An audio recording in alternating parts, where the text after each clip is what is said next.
Elden Ring, NightReign released just recently.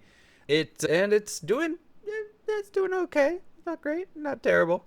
Currently sitting at a 77 for critics on Metacritic, but it's only sitting at a 6.2 for the audience on Metacritic. And on Steam, it's mostly positive, which I wasn't sure what mostly positive was. To me, that sounds great. But then I looked at it and it's like, yes, mostly positive is should be in the 70 to 79% range. And I'm like, oh, okay, so it's right in line with Metacritic then.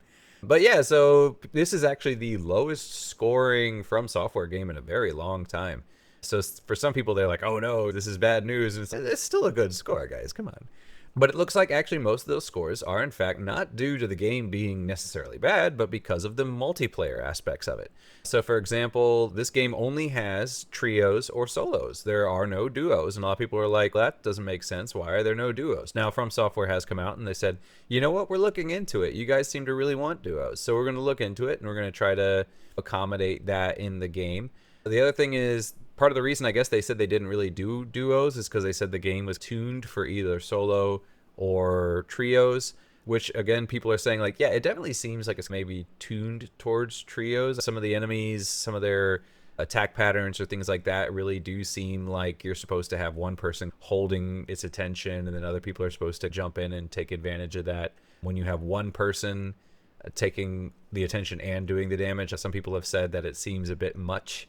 Because, yeah, it does seem like you're supposed to have at least somewhat of a Holy Trinity meta, not with a healer. You're supposed to have somebody holding aggro. One of the complaints I saw somebody saying was an archer might shoot the enemy from a distance, and the enemy starts chasing the archer, and the archer is running away because they have to keep distance between themselves and the monster. But if the archer is running away and the monster's chasing him, the melee people have to keep up with the monster and fight it at the same time, and they can't really do that. And so that was causing trouble. Another big issue is the fact that there is no in-game chat. There's no way to really communicate with your fellow players. And as a result, you often have people running off in different directions, and what is supposed to be a trio game becomes a let's solo together game. They're saying it really could use some sort of in-game communication. If you have friends, it's perfectly fine. You use Discord or whatever, and no issues. But if you are doing it with random people, that can become an issue because everyone has their own goals and there's no way to really communicate what your goal is, and so there's no consensus on what you should be doing. So I've heard that's a bit of an issue. There's also no cross-play, so if you're on, which is not great for servers long term, because cross-play means that you have a much bigger pool, which means that even when the pools shrink, you can still combine them together. But maybe that's not so much an issue right now.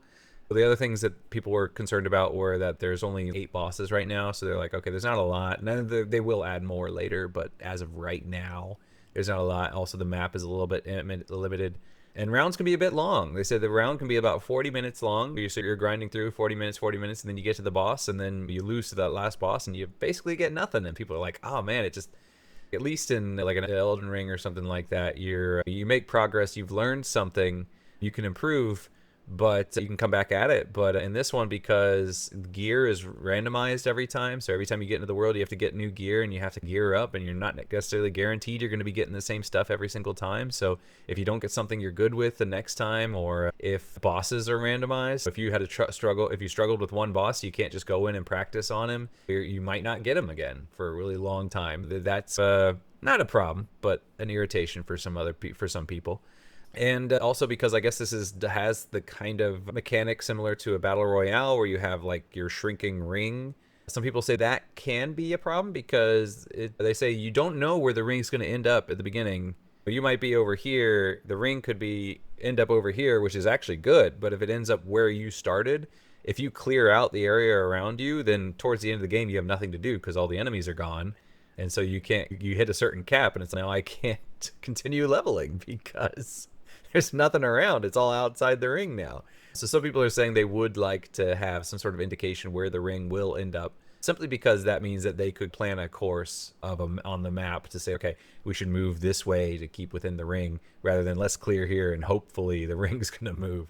But there are lots of things that they do like the classes. They say that they're a lot of fun. They work really well. So I see a lot of people do that randomization, that each time you come in, you pick up different gear. You try a certain weapon this time, and you're going to try another certain weapon next time. A lot of people do that mechanic. They do think it's fun. And they like that the main characters have their own classes. or they have their own quests, so they have their kind of own goals that you're going to be doing. So if I'm playing as this character, there are certain things I want to do. If I'm playing as a different character, there's certain things I want to do with them. So people already like that. So overall, people are enjoying the game. They're just saying that in terms of From Software's previous games, Armored Core, Elden Ring, Dark Souls, Bloodborne, Sekiro, it's not quite up to par with those games, but it is still very good and worth your time. Yeah, I haven't played it yet, but if you have, let us know in the comments. Are you enjoying it? Do you think, no, wait, why are people saying that? They're just being, they need to get good. This game is fantastic. It's the best game ever. Or you in agreement where you're like, yeah, it's a good game, but it's not quite up to the experience I was hoping for. Let us know.